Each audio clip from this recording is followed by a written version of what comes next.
الحمدللہ والصلاۃ والسلام علی رسول اللہ۔ محترم ناظرین، گزشتہ آیات میں اللہ نے منکرین کو قرآن جیسی ایک صورت لانے کا چیلنج دیا اور فرمایا کہ اگر تم ایسا نہیں کر سکتے تو اس آگ سے ڈرو جس کا ایندھن انسان اور پتھر ہوں گے۔ اب اللہ تبارک و تعالی ایمان والوں کو خوشخبری دیتے ہیں، سنیے ذرا۔ وَبَشِّرِ الَّذِينَ آمَنُوا، اور خوشخبری دیجیے ان لوگوں کو جو ایمان لائیں، وَعَمِلُوا الصَّالِحَاتِ، اور نیک اعمال کیے، أَنَّ لَهُمْ جَنَّاتٍ تَجْرِي، ان کے لیے باغ ہیں کہ جاری ہیں، مِن تحتها الانہار، جن کے نیچے سے نہریں، کلما جب بھی رزقو دیا جائے گا، منہا انہی باغات میں سے، من ثمرتن کوئی پھل، رزقن کھانے کو، قالو تو کہیں گے، ھذا الذی یہ تو وہی ہے، رزقنا جو دیا جا چکا ہے، من قبل اس سے پہلے، وَأُتُوا بِهِ اور دیے جائیں گے ان کو، متشابہن پھل ہم شکل، وَلَهُمْ اور ان کے لیے، فِیہا ان جنتوں میں، ازواج مطہرہ بیویاں ہوں گی پاک، وَهُمْ فِیہا خالدون اور وہ ان باغوں میں ہمیشہ رہیں گے۔ چونکہ اس سے پہلی آیات میں قرآن کریم کو نہ ماننے والوں کے لیے عذاب کا بیان تھا، اب اس آیت میں ماننے والوں کے لیے بشارت اور خوشخبری ہے۔ فرمایا اہل جنت کو مختلف پھل ایک ہی شکل و صورت میں پیش کیے جائیں گے اور اس کا مقصد تفریح لطف کا سامان بنانا ہوگا۔ مفسرین اکرام نے فرمایا کہ پھلوں کے متشابہ ہونے کا مطلب یہ ہے کہ وہ پھل بظاہر دنیا کے پھلوں کی طرح ہوں گے، دنیا کے پھلوں کی طرح ہی ان کا نام بھی ہوں گے، لیکن جب اہل جنت کو ملیں گے تو وہ کہیں گے یہ ہمیں دنیا میں بھی ملے ہیں،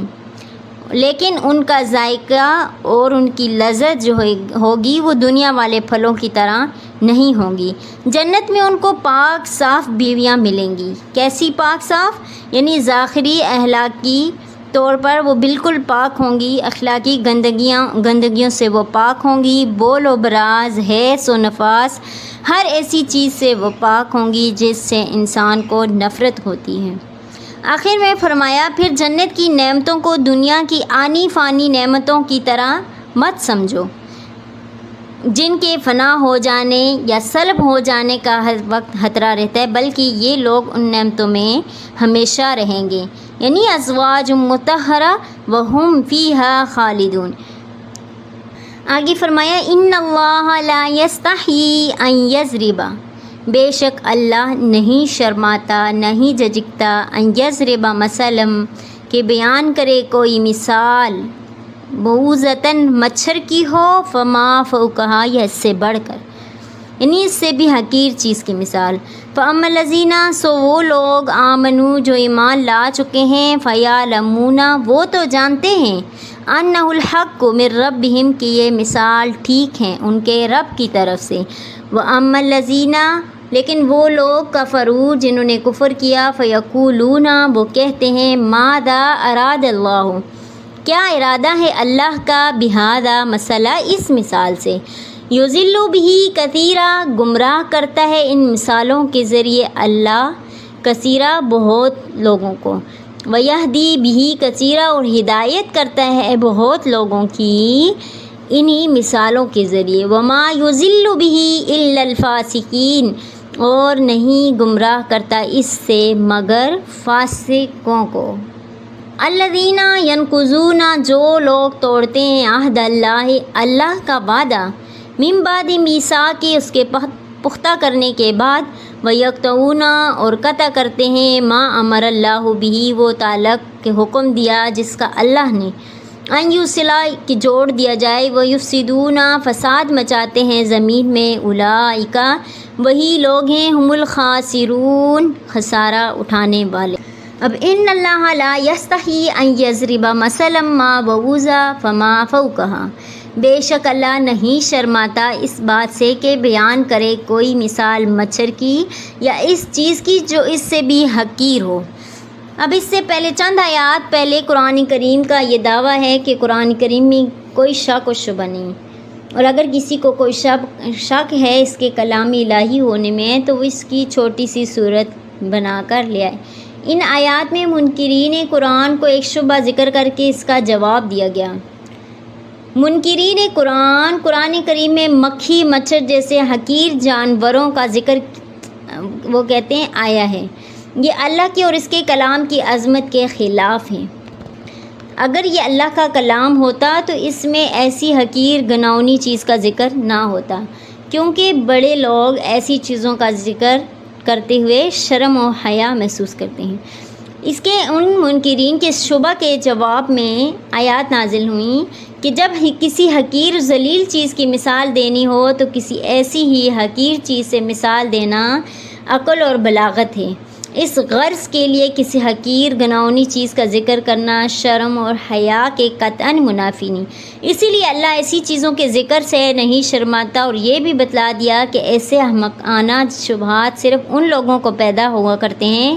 جن کی دل اور دماغ ان کے کفر کی وجہ سے سمجھنے بوجھنے کی صلاحیت نہیں رکھتے ہیں۔ آگے فرمایا یضل بہ کثیرا ویہدی بہ کثیرا۔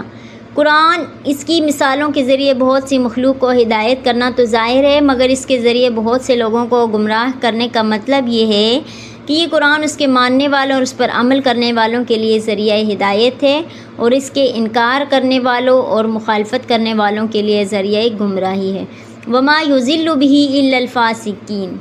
فاسقین فسق کے لفظی معنی خروج اور باہر نکل جانے کے ہیں۔ اصطلاح شرع میں اللہ کی اطاعت سے نکل جانے کو فسق کہتے ہیں۔ جو شخص کسی کبیرہ گناہ کا ارتکاب کرے پھر اس سے توبہ بھی نہ کرے، صغیرہ گناہ پر اصرار کرتا رہے تو اسے فاسق کہا جاتا ہے۔ آیت کا معنی یہ ہوگا کہ قرآن کی ان مثالوں سے بہت سے لوگوں کو ہدایت ہوتی ہے اور بہت سے لوگوں کے حصے میں گمراہی آتی ہے، مگر ان مثالوں سے گمراہی صرف انہی لوگوں کے حصے میں آتی ہے جو فاسق ہوتے ہیں اور اطاعت خداوندی سے نکل جاتے ہیں۔ آگے فرمایا الذین ینقضون عہد اللہ من بعد میثاقہ۔ عہد اس صورت معاملہ اور معاہدے کو کہا جاتا ہے جو دو شخصوں کے درمیان طے ہو جائے۔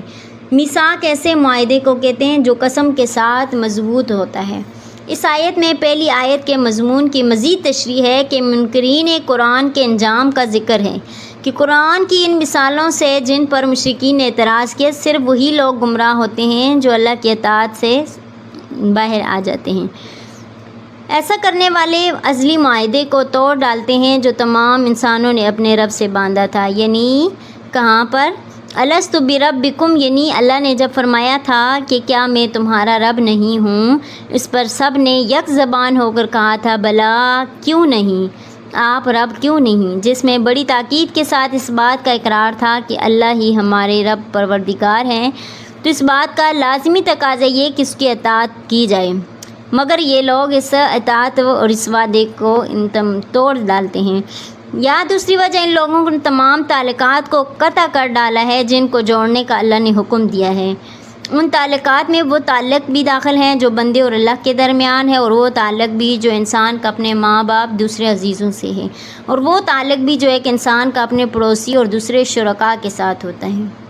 تو معلوم ہوا کہ جن تعلقات کو قائم رکھنے کا شریعت نے اسلام نے حکم دیا ان کو قائم رکھنا ضروری ہے اور ان کو قطع کرنا حرام ہے۔ اولئک هم الخاسرون میں خسارہ والا صرف اسی شخص کو قرار دیا جو مذکورہ احکام کی خلاف ورزی کرتا ہے۔ آگے اللہ نے فرمایا کیف تکفرون باللہ، کس طرح تم منکر ہوتے ہو، کافر ہوتے ہو خدا تعالیٰ سے، وکنتم امواتا، حالانکہ تم بے جان تھے، تم موجود نہیں تھے دنیا میں، فاحیاکم، پھر اللہ نے تم کو زندہ کیا، پیدا کیا، مراد زندہ کیا، ثم یمیتکم، پھر وہ تم کو مارے گا، ثم یحییکم، پھر تم کو زندہ کرے گا، ثم الیہ ترجعون، پھر اسی کی طرف لوٹائے جاؤ گے۔ یعنی اللہ تعالیٰ فرماتے ہیں کہ تم اس اللہ کی ذات کا ناشکری اور کفر کیسے کر سکتے ہو، یعنی جس نے تمہاری بے جان جان کو، یعنی بے جان ذرات کو کہاں سے جمع کیا ہے، پھر ان میں جان ڈالی، ان کو زندہ بنا دیا ہے، اس کی ابتدا پیدائش کا ذکر ہے۔ پھر فرمایا ثم یمیتکم ثم یحییکم، یعنی جس نے پہلی مرتبہ تمہارے بے جان ذرات کو جمع کر کے ان میں جان ڈالی، وہ اس عالم میں تمہاری عمر کا مقررہ وقت پورا ہونے کے بعد تمہیں موت دے گا، پھر ایک عرصے کے بعد قیامت میں تمہیں دوبارہ زندہ کرے گا۔ ثم الیہ ترجعون یعنی پھر تم اسی ذات پاک کی طرف پھر کر جاؤ گے۔ اس سے مراد حشر و نشر اور قیامت کا وقت مراد ہے۔ اس آیت میں اللہ نے اپنے اس انعام اور احسان کا ذکر کیا جو ہر انسان کی اپنی ذات سے متعلق ہے، جو سارے انعامات اور احسانات کا مدار ہے، یعنی زندگی، دنیا، آخرت، زمین، آسمان کی جتنی نعمتیں انسان کو حاصل ہیں وہ سب اسی زندگی پر موقوف ہیں۔ زندگی نہ ہوتی تو ان نعمتوں سے فائدہ کیسے اٹھاتا؟ آگے فرمایا هو الذی وہی ہے ذات جس نے خلقہ پیدا کیا تمہارے لیے ما فی الارض جو زمین میں ہے، سب جمیعاً سب کا سب۔ ثم استویٰ پھر اللہ متوجہ ہوا یعنی اللہ نے ارادہ کیا الی السماء آسمان کو بنانے کا، فسواہن پھر ٹھیک کر دیا ان کو 7 آسمان، وہو بکل شیء علیم اور اللہ تعالیٰ ہر چیز سے خبردار ہے۔ اللہ وہ ہے جس نے پیدا کیا تمہارے لیے جو کچھ زمین میں ہے سب کا سب۔ یہ اس نعمت عامہ کا ذکر ہے جس میں تمام انسان بلکہ حیوانات وغیرہ بھی شریک ہیں، اور ایک لفظ میں ان تمام نعمتوں کا اجمال بھی آ گیا جو انسان کو حاصل ہیں۔ ثم استویٰ الی السماء فسواہن سے مراد یہ کہ زمین کی پیدائش کے بعد اللہ نے آسمانوں کی تخلیق کا ارادہ فرمایا جس میں کوئی حائل اور مانع نہ ہو سکے۔ اس آیت سے آسمانوں کی تعداد 7 ہونا ثابت ہے۔ اس سے